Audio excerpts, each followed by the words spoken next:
mbokk téléspectateur yu ITV di leen dalal jàmm seen émission kenn askan wi ñu am mbégte dellu si fii si àjjuma ji tey jii ñu am mbégte dalal professeur Adjaratou Waha Aidara Ndiaye moom mooy directrice exécutive bu Partners West Africa professeur maa lay dalal jàmm ci plateau kenn askan wi fii si ITV. jërëjëf Malick ñu ngi ñuy sant leen gërëm ci invitation alors professeur Adjaratou Waha Aidara Ndiaye yow ngay faral yëngu ci lépp lu jëm ci wàllum jigéen ñi te lépp lu jëm ci wàllum paix sécurité ci sous-région bi alors d'abord soo doon def taxaw seetlu ci fànn boobu la lan ngay wax laataa ñuy xuus bu baax ci waxtaan bi.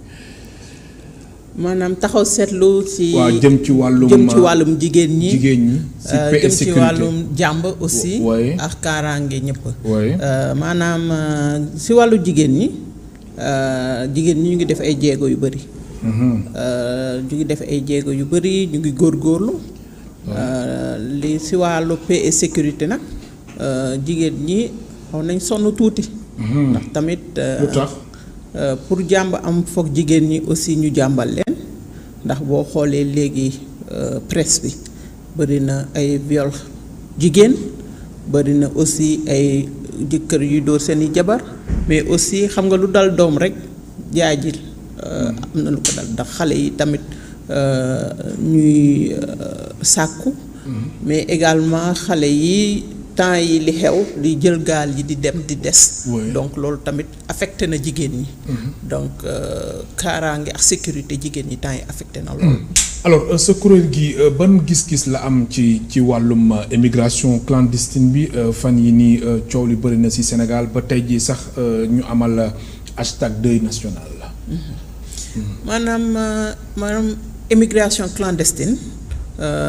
Partners West Africa bi may diriger ak ñi may liggéeyal équipe yëpp maa ngi di santal di leen nuyuwaale yàlla dafa defoon ambassade États-Unis bi nekk Sénégal jagleeloon ñu benn projet boo xam ne dañ doon ne foog ñu prévenir xam nga xeex lañ toll mais balaa xeex mooy maanaam lii ñëw nooy def ba du yegsi maanaam mu joxoon ñu projet boobu ndax projet boobu ñu bëri duñ ci taxaw projet boobu nag ñu nekkoon ci faf nag maanaam mbas mi ñëw mbas bi tere ñu dem mais da amoon na déjà dañuy naan ay prémices ñu wonoon ne que dëkk bi buñ ci jógul taxaw maanaam émigration bi mais également li xew ci dëkk yi ñu wër maanaam Burkina Mali terroristes yi dinañ booy moytuwul dinañ nangu suñuy doom alors yéen seen kuréel gi la gis na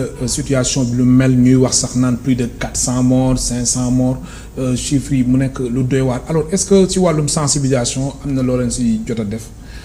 waaw sensibilisation lañu def. maanaam ça fait benn at ak lu tegu. ba fan yi sax ñu ngi daje woon Kaolack def fa en place benn réseau.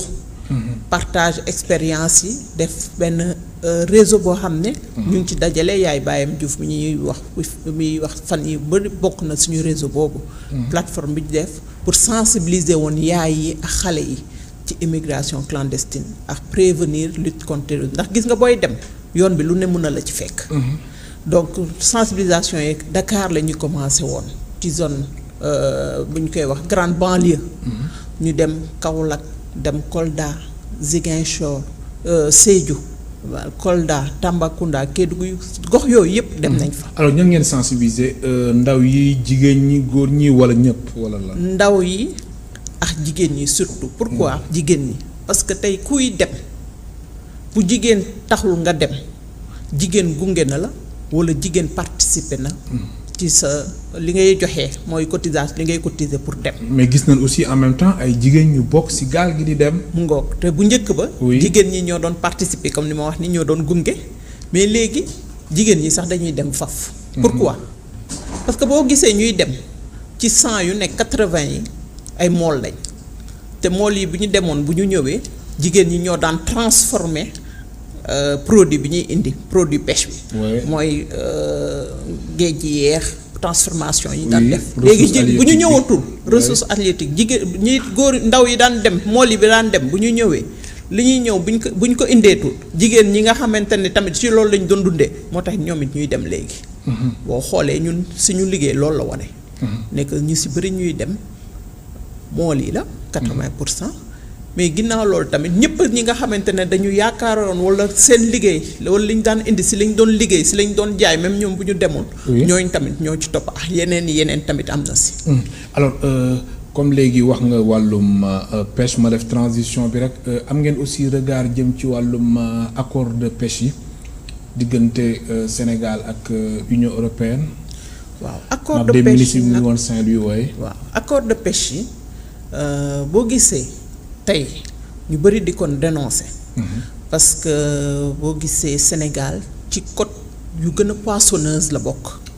maanaam Sénégal ci pays yi nga xamante ne bu ñu nee tey 26 000 pirogues au moins. moo am Sénégal. ça veut dire que en devise d'exportation on a 240 000 milliards boo xam ne pêche bi moo koy indi. léegi pêcheurs yooyu doon nañ indi lu mu bon 23 000 tonnes de poisson. moo doon gis léegi ci marché bi gisatoo yabooy.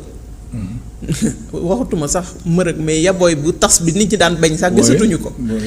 gisatoo léegi ceeb jën yi amatul yabooy. jën yu neex yooyu ñu doon wax ay coof léegi dañ koy dégg kese. waaw pourquoi licence de pêche yi état bi war na jàppale xoolaat licence de pêche yi. parce que mu saytu ko bu baax ndax. bateau yi bu njëkk ba pirogue yi mooy gaal yi bu ñu demoon li ñu daan indi. non seulement dañu doon participer ci sécurité alimentaire. mais aussi exportation ndax li ma wax ñiy transformer jigéen ñi ak ñoom tamit li ñuy jaayaat. moo taxoon gisuñu woon dem bi boo xoolee mool yi pêcheurs yi dañ doon wax ay dof lañ bopp jën la ñu am parce que dañu fiéroon am dignité boo xam ne. tey looloo tax tey ñoom moo leen jàpp ba nga xam ne léegi ñuy jël li ñu naan barsaca wala boo gisee koo xam ne dem na ñaari yoon ñetti yoon mu échoué. mu ñëwaat ne day dellu nga xam ne que. am na lu nekk ci ginnaaw. ñu ngi sensibiliser certes. waaye liggéey bi ñëpp ci war a jàpp ñun dañ ci am suñu wàll. famille yi am suñu wàll mais état bi la grande responsabilité bu rëy bu ci ëpp état bi la. état bi moo war a xoolaat licence de pêche yi ndax lu ko tey européens yi jox. aide lay nekk. mooy naan ndimbal. mais ndimbal boo xam ne da nga ko war a fay. fay boo xamante ne ñoom dafa am lu ñu ciy teg mooy comme banque yi. léegi bu ñu ñëwee kon ñun ñoo ciy gaañu. ñun ñoo ci gaañu. nga ni suñu ñëwee bu ñu ñëwee maanaam parce que boo nee état dañuy foogoo ne état bi nekk en place. je dis l'état depuis le temps ñuy régler problème immigration.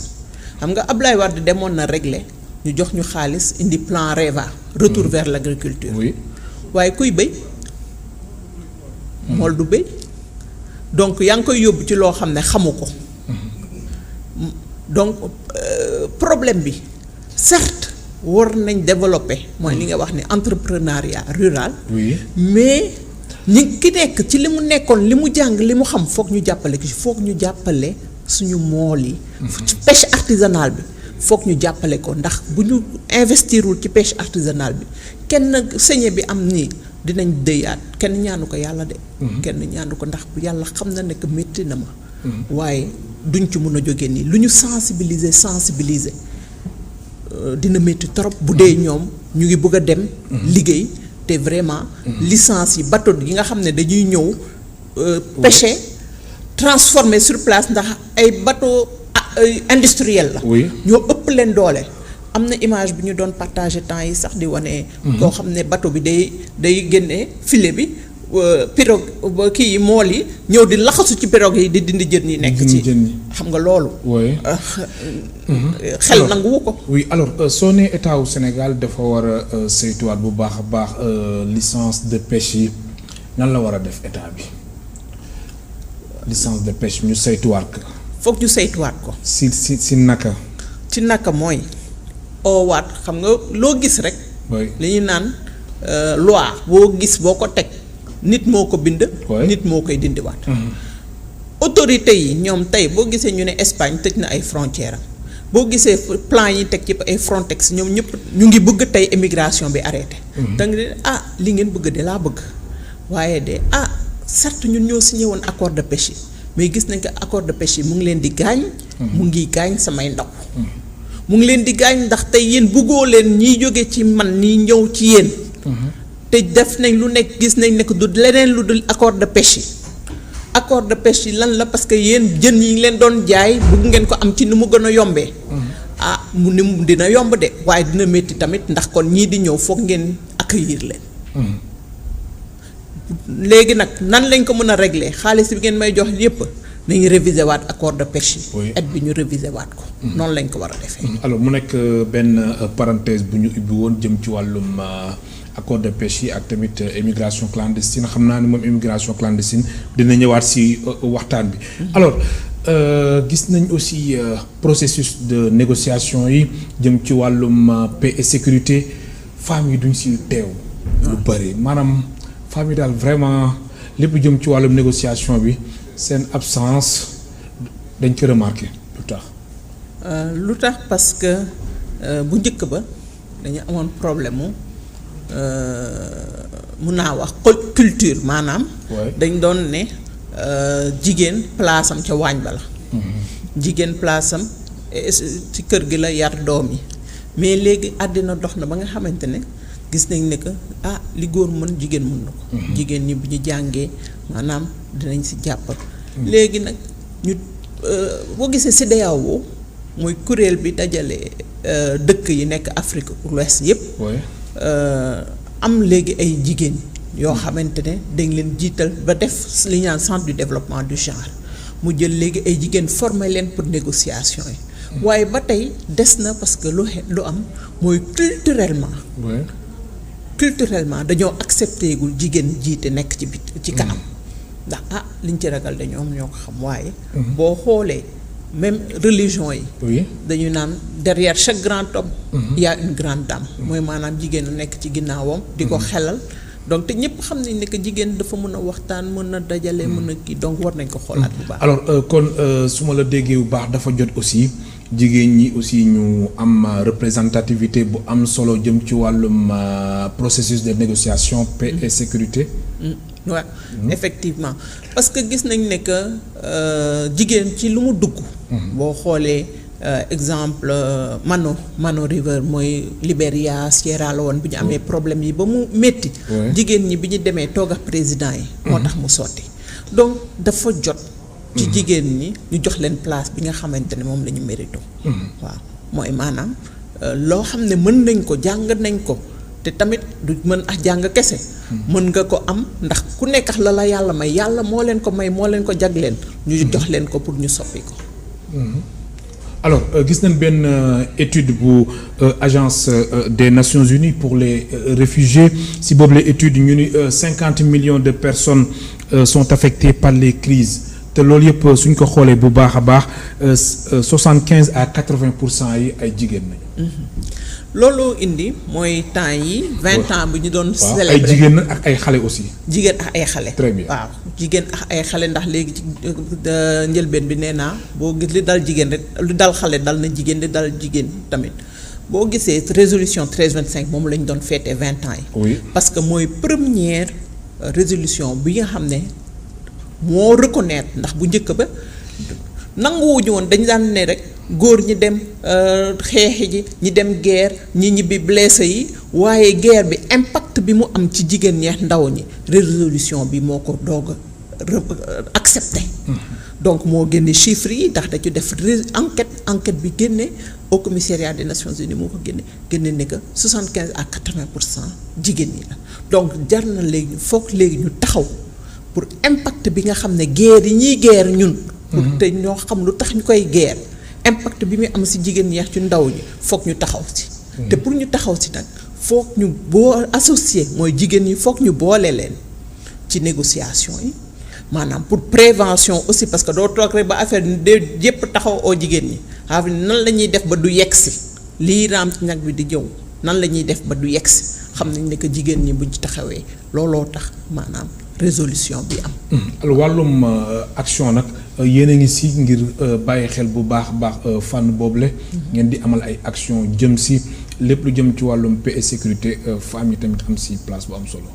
waaw si action yi. oui. action yi nag la ñu wax nii. ne que après 20 ans.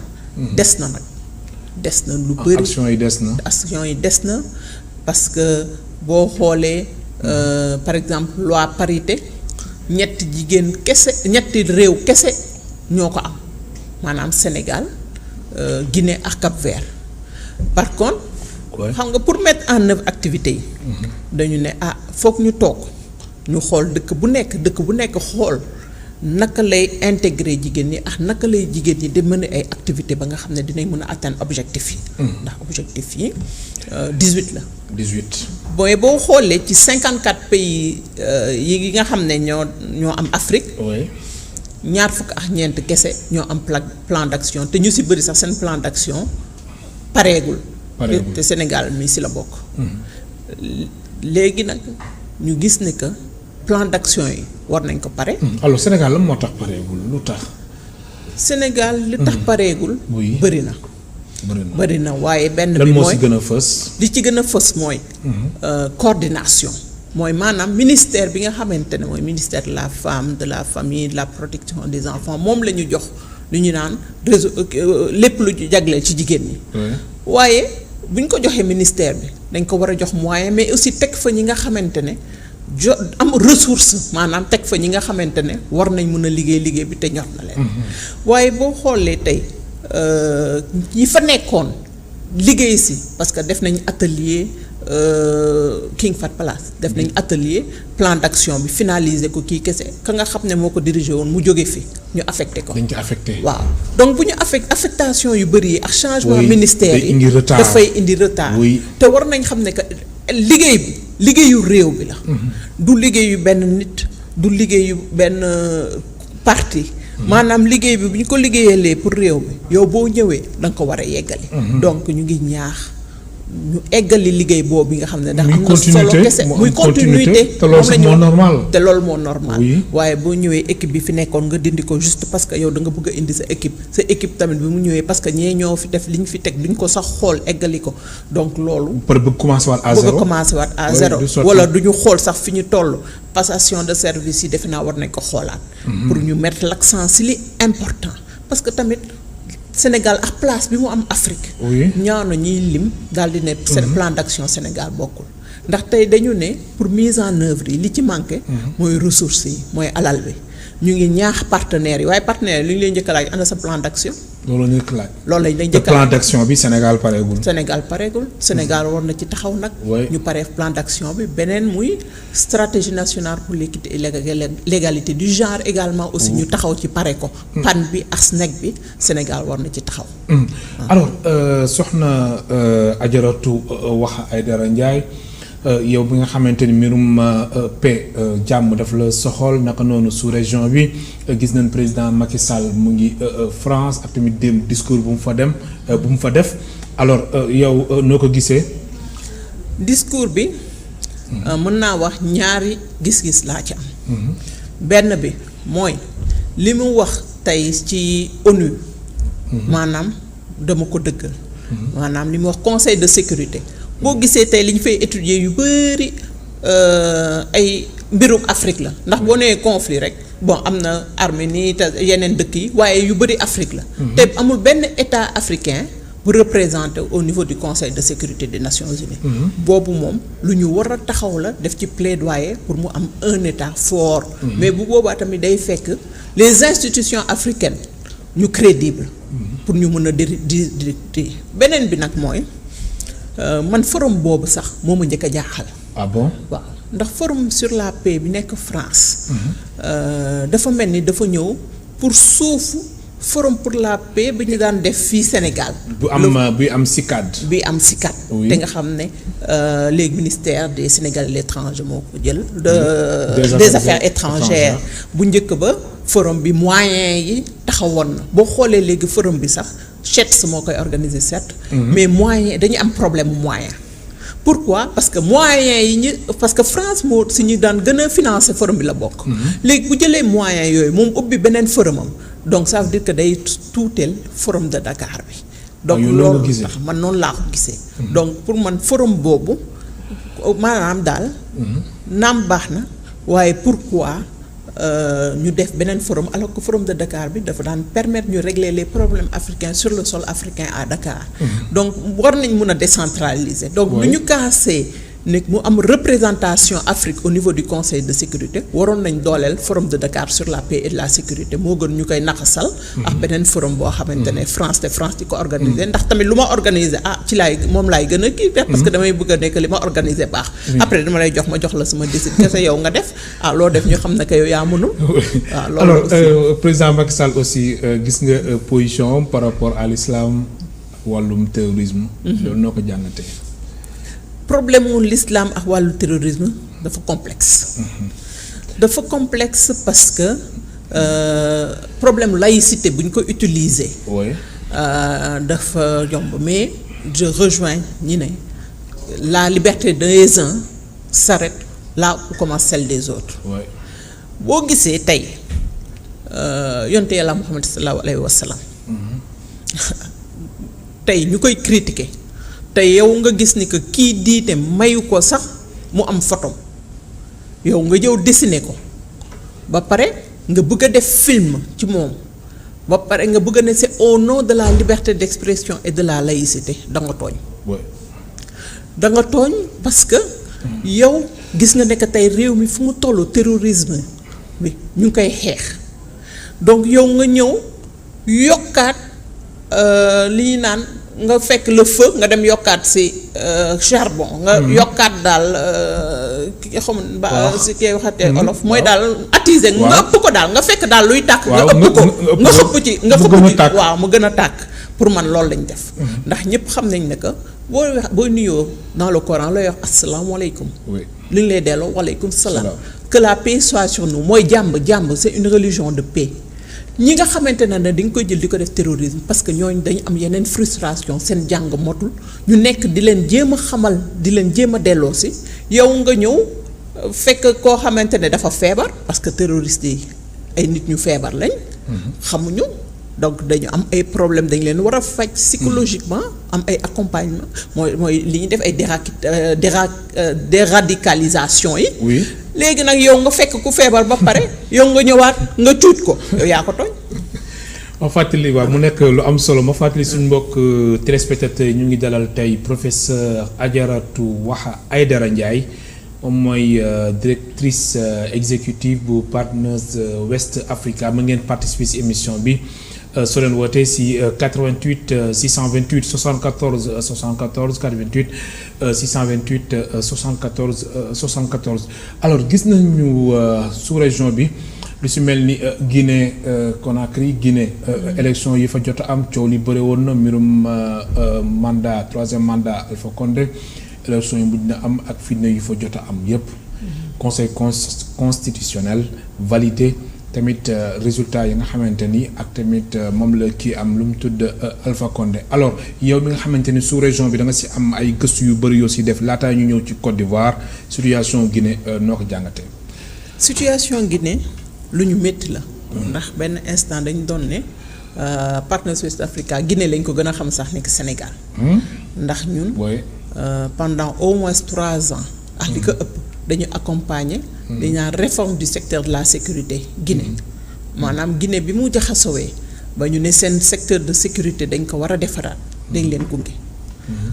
nit ñi am yaakaar bu bëri ci Alpha Condé président Alpha Condé.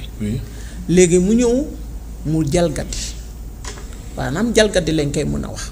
parce que loi bi autorisé gu ko woon ndax gis nañu sax waa CEDEAO doon ko dénoncé man jàngat bi ma ci jëkk a am mooy li ma comprendre yow yaay nga nekk modèle nga ne modèle nga d'accord maanaam loi bi lii la tëddal. waroo ko def donc yow. bu dee d'accord nañ ne que 3e mandat bi c'est anticonstitutionnel et que Alpha Condé waru présenter pour man organisation régionale yi sous-régionale yi ak la communauté internationale. waruñu woon yónnee ay observateurs. observateurs yi woon dem. warutoon dem ndax boo ko demee mooy yow dëggal nga ko. mais gis nañ ku ci mel ni Madiambal Diagne moom ci observateur yi la bokkoon. mais mujjul dem. man j'ai salué sax parce que dama ne en fait. kii am na logique. parce que yow déjà lii nga ne charte bi ñu tëddal respecté wu ko léegi non seulement nga dem te gis nañ fan yi CEDEAO félicité Alpha Condé ak Alassane Ouattara ci seen victoire. Donc ça veut dire que dëggal nañ ko ça veut dire que tey keneen beneen réew bu ñëwee bëgg na jalgati ñoom amatuñu pour wax ko déet parce que bàyyi nañ kenn non seulement mu jalgati ma pare ñu félicité ko. Donc aujourd'hui mun naa ne les institutions ça veut dire CEDEAO Union africaine. ñu ngi perdre seen crédit amatuñu sax crédibilité. maanaam amatuñu crédibilité parce que tey dañu accepter loo xam ne ñoom ñoom la ñu yaakaaroon. ne que ñi ñuy jiit bu ñu jalgatee. ñoom ñu mun nañ leen delloosi. kon ñoom dañ seetaan. non seulement dañu seetaan ba pare dem dëgëral jàppale ji nga xamante ne dañu jalgati tey mel ni tey sàcc. xam nga ñëpp xam nañ ne que sàcc dañ ko tere. mu sàcc ba pare daal di jaay ñëw ne dama yóbbu sama yaay màkk nga ne ay waay def nga lu rafet. alors lu sàcc la ça veut dire que waroo woon sax nangu mu dem sàcc mais naam nga d'accord mu sàcc ba pare ñëw nga d'accord mu fayal ci parce que waajuram la màkk loolu la ay institutions yi def. alors su weesoo Guinée Côte d'Ivoire aussi gis nañ li fa xew ba Alassane Ouattara moom mu gagné élection yi gis nañ aussi mook Henri Konan Bédié gise nañ yooyu yëpp yow nan nga ko jàngatee. li ma ko jàngatee mooy malheureusement tey. su ma nee ay contre modèle la ñuy wan suñu ndaw yi maanaam peut-être am na ñu nara ne dama utiliser ay raccourcis. mais boo xoolee tey désœuvrement wu jeunes yi ça veut dire que jeunes yi amatuñu repère maanaam ñi nga xamante ne ci ñoom la ñu waroon di naw.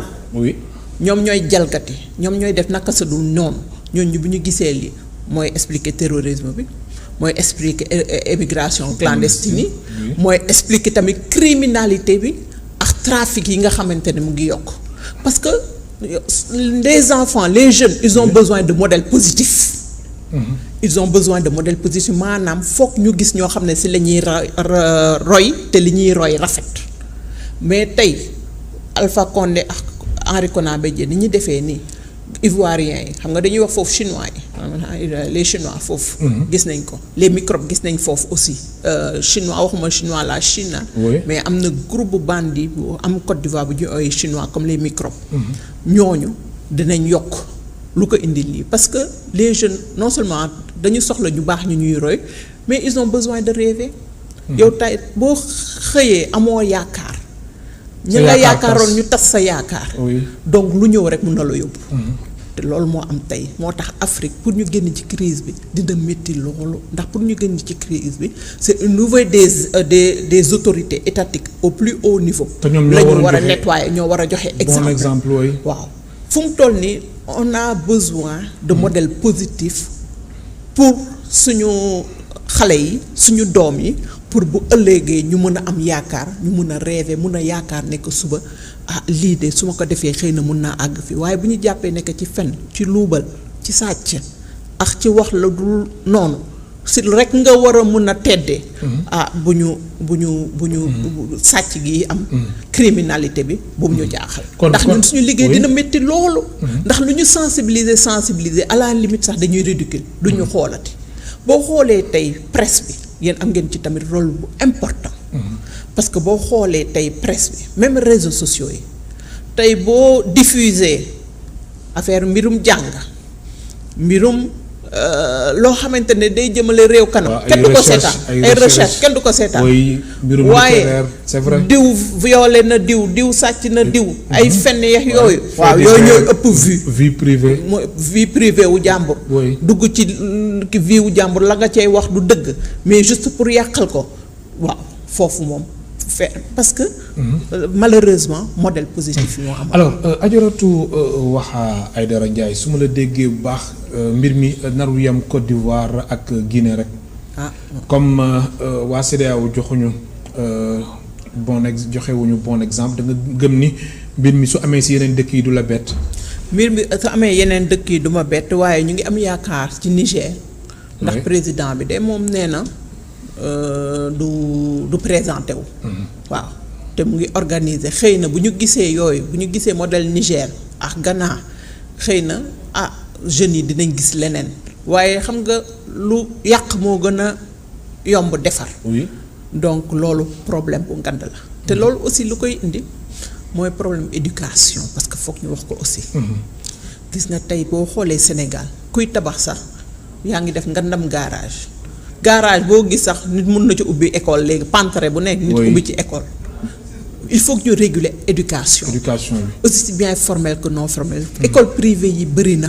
même si enseignement supérieur bi tamit. enseignement supérieur bi fara rawatee man mi enseignante la université Cheikh Anta Diop mais boo xoolee léegi université privée yi bëri na te université ku jóg ne université. kon laisser-aller bi dafa bëri. laisser-aller bi dafa bëri état bi war na jógaat jël en main l'éducation l'enseignement et l'enseignement supérieur ak l'enseignement aussi formel ak informel mais en secteur privé bi aussi. mu assainir secteur bi. mu assainir ko ñu réguler waat ko xam nga fii déggoon nga fi temps yi master pour tous mu indi problème. oui mais doctorat yi n'importe quelle université da ngay dégg ay doctorat n'importe qui di am doctorat te alors que am na ay chartes yoo xam ne ay critères yoo xam ne mooy tax nit war a mun a inscrire master.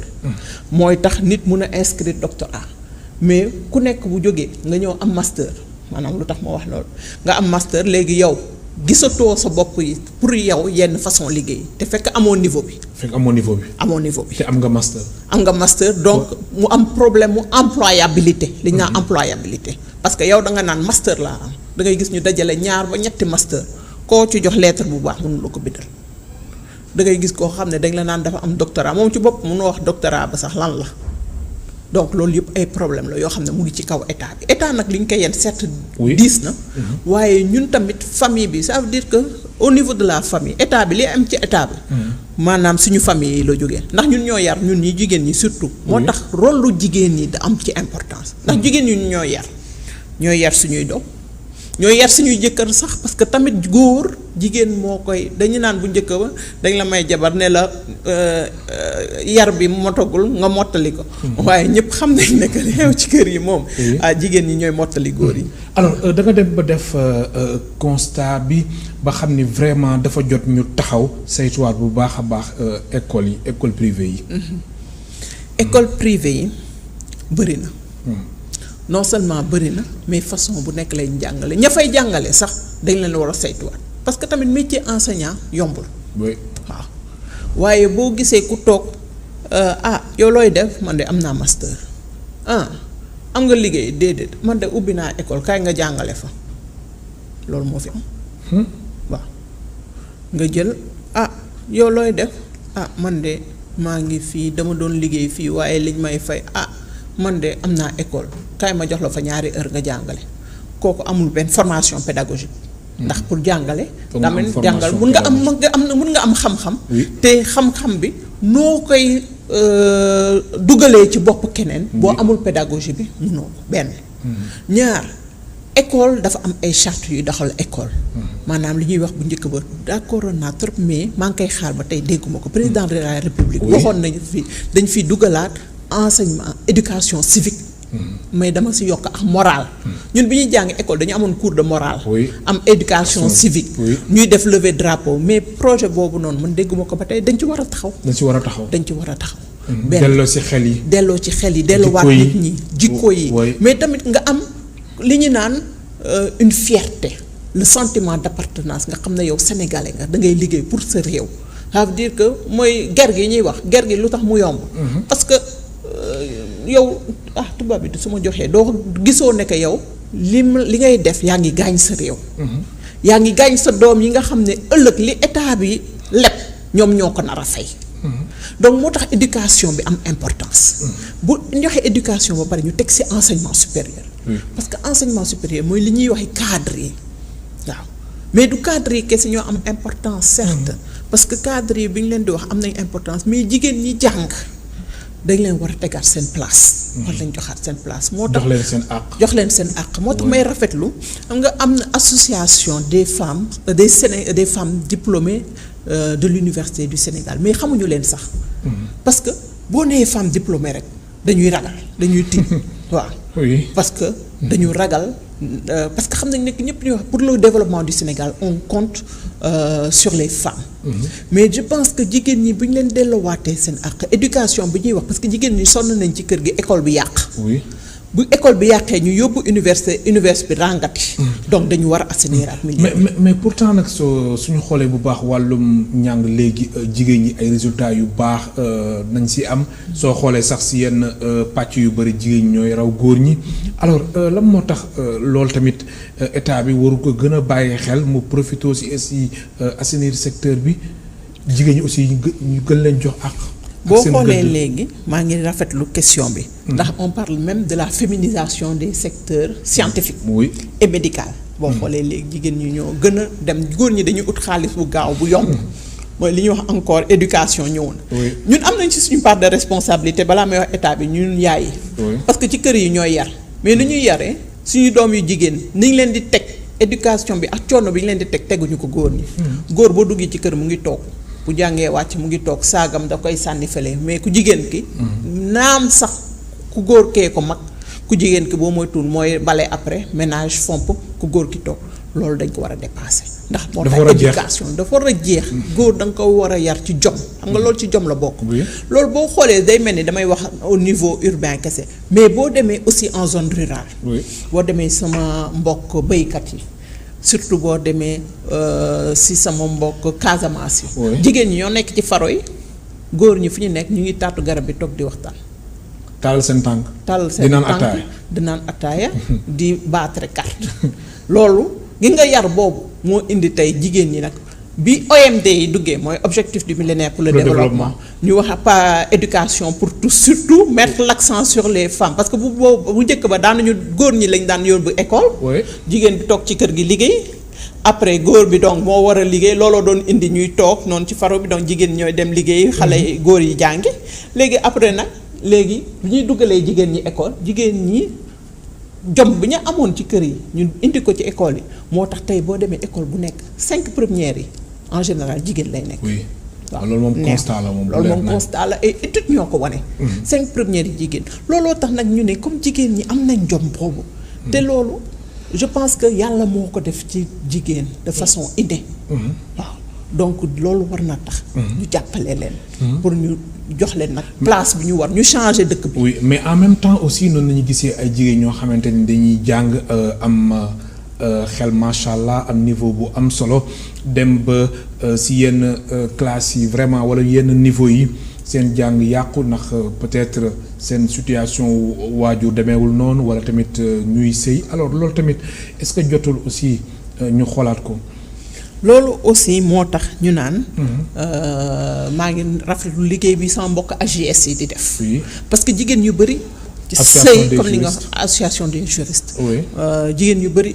am na problème yu bëri maanaam état civil am na problème am na ñoo xam ne dañuy dem ba war a def examen mooy li ngay wax loolu waxuñu ko fekk ndek déclaré wuñu leen wala maanaam en fait lu tax déclaré wuñu leen day fekk seen papa reconnaître leen wala seen papa am problème ak seen yaay donc déclaré wu leen xale yooyu ñu lor leen. et puis seen jàng yàqu. seen jàng yàqu foofu lay yem boo loolu mooy déjà au niveau mooy premier niveau bi. beneen niveau bi mooy li nga soulever mooy des difficultés économiques. wala par exemple yeneen difficulté par exemple ay divorce. ay veuvage léegi femme war a nekk chef de famille mu am problème donc impacté ku ñuy njëkk a jàpp ku jigéen ki parce que dañuy ne góor moo am avenir moom la ñuy bàyyi ci école bi ñu téye jigéen bi école wala ñu may ko jëkkër. mooy mariage forcé yi ñu doon wax mariage précoce yi. wala beneen góor ëlbati xel bi. ëmbal ko mooy grossesse indésirée yi. donc yooyu yëpp moo tax liggéey association femmes yi ñu ngi def liggéey bu rafet certes waaye dañu war a gën a jàppaloo lëkkaloo ñun. parce que tamit dafa am importance. réseau yi ñuy am ay actions coordonnées. gën a organiser wu aussi gën a organiser wu moo tax maa ngi ONU Femmes. ñu ngi def liggéey bu rafet certes parce que yàgg ñu gis nga bu ñu gisee après résolution yi bu ñu dawalee 10 ans. ñu daal di ne foog ñu teg kuréel bu am doole boo xam ne pour jigéen ñi la muy ONU Femmes waaye liggéey bi dafa bëri li ñu war a def dafa bëri boo gisee association plateforme yi gisoo ñun bëriwuñu jigéen ñi jigéen ñi ko jiite bëriwu waaye tamit gis nga boo demee demander audience. wala poser problème. man boo gisee docteur Aïdara la mu léegi dégg mu waxte waxu jigéen waaw loolu tamit autorité yi. donc war nañ ci jàpp. war nañ ci jàpp waaw war nañ ci jàpp ndax pour ñun xeexuñu leen. oui man je dis même dama contre li ñu naan féministe du ma féministe mais dama bëgg rek ñu liggéey réew mi te xam nañ ne que jigéen ñi bu ñu leen jàppalee dana rafet. nañ jàppale jigéen ñi. alors wàllum aussi poste de responsabilité léegi jigéen ñi. ñu ngi ñëw nànk-nànk. léegi alors remaniement bi passé bi nga xamante ni njiitu réew mi amal na ko 20 fan ci weeru novembre. ministre jigéen yu dugg ak tamit suñ boolee ñëpp ministre jigéen ñi bëreewuñu. wala mbir mi daf la bett xeeb nga ko ba léegi. bu baax sax xeeb naa ko bu baax. parce que certes dugal na ay jigéen. oui waaye man en général conférence yi may def damay ne. très parité bi ñuy wax. du à la place d'un homme compétent ñu dugal une femme incompétente. comme tamit du ñu jël une femme compétente dugal fa un homme incompétent pour des questions politiques man boobu d'accord. donc man pour man bu yokkoon jigéen yi te génnewul jigéen dinaa d'accord mais jigéen yu mu génne moom mu metti benn deux dëkk bi bëri na lool ay jigéen yu compétent yoo xamante ne. waxuma la du poste de responsabilité du ministère kese. mais am na ay jigéen yu génn ak ay góor ñu génn ci gouvernement bi. waaw am na ay jigéen yu génn am na ay góor yu génn. ci gouvernement bi. waaye mun nañ yokk jigéen surtout que Sénégal wax naa ko ci début bi ci pays yi nga xamante ne dañu am loi dañu signé loi parité bi ci la bokk. parité bi du assemblée kese.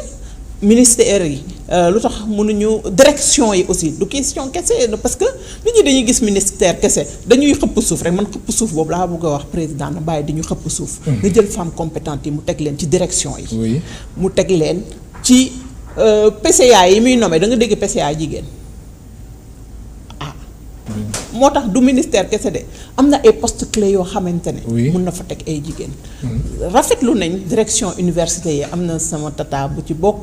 bu nekk rectrice université. mooy Ndeye Koumba Touré Kane ñëw na fi sax. waaw invité woon kii aussi Ramatoulaye Meng jàngal na ma sax philosophie. Thiès donc ma leen di nuyu sama tata yooyu. mais na yokk aussi ndax boo gisee direct xool leen tuuti di ngeen gis université yooyu ni muy doxee pënc bi muy am feex ñaari at dinañ ci waxaat. kon daal foog ñu gën leen dooleel bu baax a baax. faculté yi aussi. direction faculté parce que tamit du rek kii am na mais décanat yi ni ci jigéen ñi bëri. dañ jàppale jigéen ñi. jox leen vraiment li nga xamante ne moom la ñu mérito. parce que am na fi. mais quand même Aïssata Tall Sall nekk première femme ministre des affaires étrangères loolu quand même décision bu am solo la. waaw décision bu am solo la mais gisoon nañ fi aussi première femme premier ministre. oui Aminata Touré waaw Aminata non avant Aminata Touré. Mame Madior Boye donc direct Aminata Touré nekk na fi aussi. ministre de la justice mais également premier ministre. donc loolu yëpp rafetlu nañ ko waaye bu ñu def benn pas reculer 2 en arrière. waaw boo defee benn. ñu tàccu daw leen ñaar. ci kanam pas ñaar ci ginnaaw. loolu la ñuy wax. te HCCT aussi Aminata Mbengue Ndiaye mi foofu. waaw sama tata boobu mu ngi foofu waaye na bàyyi xale yi. mu bàyyi xale yi maanaam waaw ñu may tuuti ñun ñu avancé c'est que xam nga lan mooy problème. mu bàyyi xale yi. waaw maire yi liggéey bu rafet. parce que tamit bu ñuy wax changement. neen ni koy waxati 2 mandats 3 mandats fépp la war a am. ça veut dire que yow foo nekk ba nga xamante ne jot nga retraite sa yaram nangootu ko mayal xale yi ñu ñëw. mayal xale yi ñëw parce que loolu ngay am wéy bu rafet ak tur bu rafet.